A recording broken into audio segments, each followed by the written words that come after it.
Hello you guys, and welcome back to my channel. I know I've been long overdue, but your girl is back to give you some more tips, feedbacks on hair care, hair styles, hair growth, anything to do with hair. So in this clip, as you can see, I am detangling the client's hair. I just finished bleaching and tinting the knots. And so you want to make sure that the hair is detangled for you to start your roller setting process, which is what I am going to do in this video.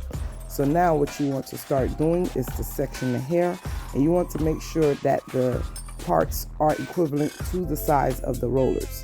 Now you're going to comb the hair straight out into a 180 degrees angle, and you're going to start rolling the hair all the way down to the base of the hair, and then you're going to pin. And you're going to continue this process all the way till you get to the end. And the reason why I love doing this process is because it gives you a nice body, a nice shine, and it's more laid, no frizz, versus when you have to do the hair air dry. And most people like the air dry process, but for me, I treat the hair like it's natural. So now that I am finishing up with roller setting the hair, as you can see, the hair is nice and neat, which is why you want to make sure that the hair is within the size of the rollers to avoid any hair falling out. Now it's time to set the hair under the dryer. Now that I'm done with this process, as you can see, I am now straightening the hair while using the Fantasia Icy Firm Sprit, and you want to ensure that you just mist it very lightly to give it that hold, that bounce, and that straight, sleek look. And please excuse Ashanti, she has a mind of her own. As you can see, I don't have the grip holder that holds the mannequin together, which should have came with the ridges on the inside. And as you can see, that each time I remove each rollers, I make sure that I section thin layers just to make sure that the hair is bone straight. You want to make sure you do that, and that's what gives you that sleek look as well. Let's get into the shine. As you can see, I have not used any oil on the hair, and all you want to do is, like I mentioned previously, is use light spritz and straighten the hair at least 2 to 3 times to get that flatness. And this is why I love the roller set versus the air drying process, which will give it more of a swell look. So now I am at the top of the hair, and as you can see, I am using a straightening comb to straighten out the edges and give the hairline more of a nice sleek look. This is how I would know where the density is, and then I can begin my plucking technique. So now I am using my flat iron to get the hair nice and straight as I finish this process, and then you will see the reason for using the straightening comb. This is to make sure that you know exactly where you're plucking and that you do not over pluck the hair. And as I mentioned before, I prefer to do the hair dry. And as you can see, look at the shine.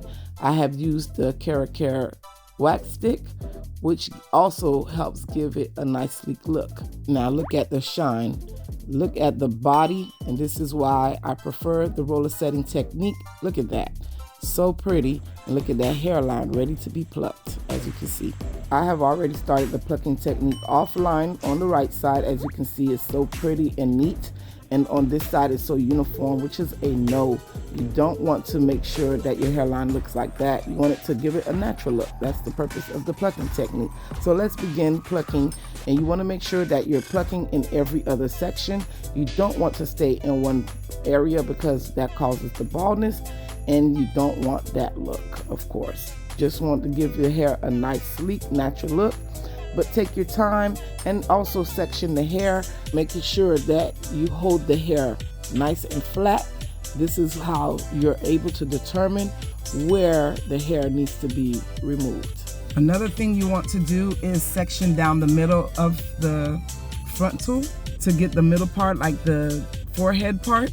And you can take your time and section out so you can, properly pluck, and it's even on both sides. That's another thing you can also do, which I did not show in this clip.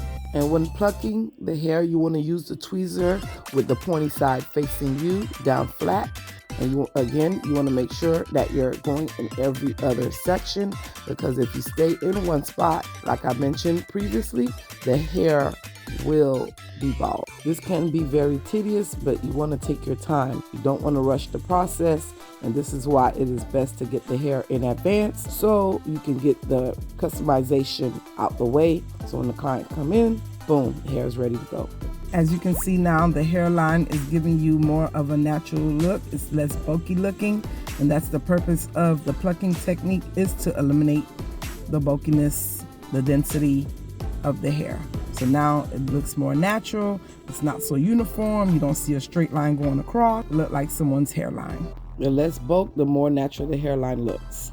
Using the straightening comb again, just to make sure it's nice and flat to prepare the baby hair. And I love to do this so I can see exactly where I want to section the baby hairs. Just get into that hairline and see how nice and flat and sleek it looks. Look at that, giving you that natural hairline look, as you can see here. Now it's time to begin the process of the baby hair in this next clip.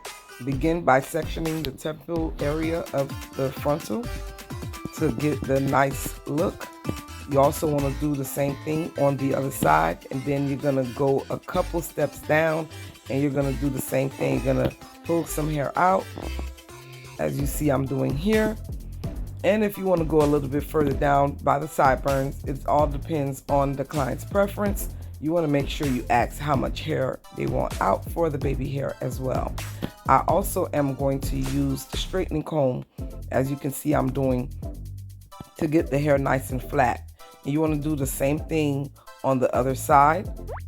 Get the temple area and then go a few steps down, and same thing.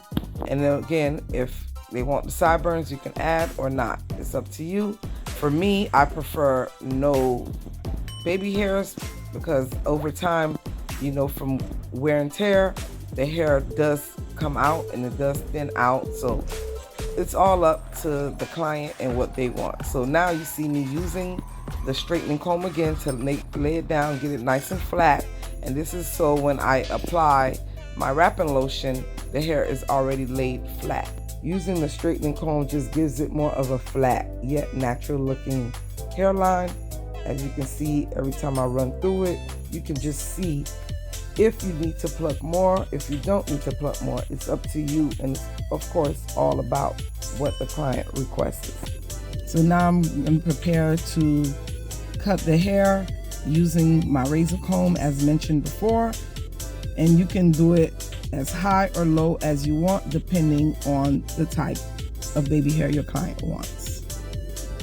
And notice how when I cut the hair with the razor comb, it gave it more of a layered look, versus if I would have used the scissors, it would have just gave it a nice straight across look, more defined. So this is the reason why it is good to use a razor comb versus scissors. Now I'm using my Nairobi wrap lotion to lay the baby hairs down using a comb.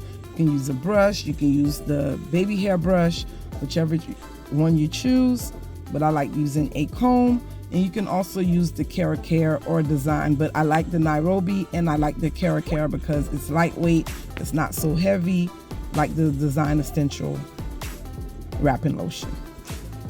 And when doing this process, you want to make sure that you're placing your fingers over the hair as you're combing the hair, the baby hairs into the hair, to get it nice and flat, nice and neat looking. And of course, another tip, it depends on how wide you want the S or C shape baby hair to look. You can do it as close to the forehead or as close to the hairline. So that's also another preference depending on what it is the client wants and requests. Look how natural the hairline is beginning to look. And as I mentioned, you're going to do the same thing on the left side that you did on the right by laying the hair down. And I mean, just look how flawless that looks. Looks like a client's hairline. So this is the reason why some people want baby hair. Be mindful that baby hairs are high maintenance, so you want to make sure you take care of that hairline. When doing the baby hairs, you curve it into like an S or C shaped form to give you that wave pattern going into the hair. Once you are done getting the baby hair to your liking, you then place it under the dryer. You can also use the headbands or wrap it papers to lay the frontal down, which I didn't show in this clip. And don't be afraid to use the product. That's how you get the hairline to lay nice and flat and sleek. And of course, once it's dry, you want to comb it out. You don't want to leave it nice and flat. That's not how a natural person hairline looks. Okay? To continue seeing more of these tips, don't forget to hit the subscribe button, like, comment, and share, and follow me on Instagram at Lavish Touches Hair. Thanks for watching.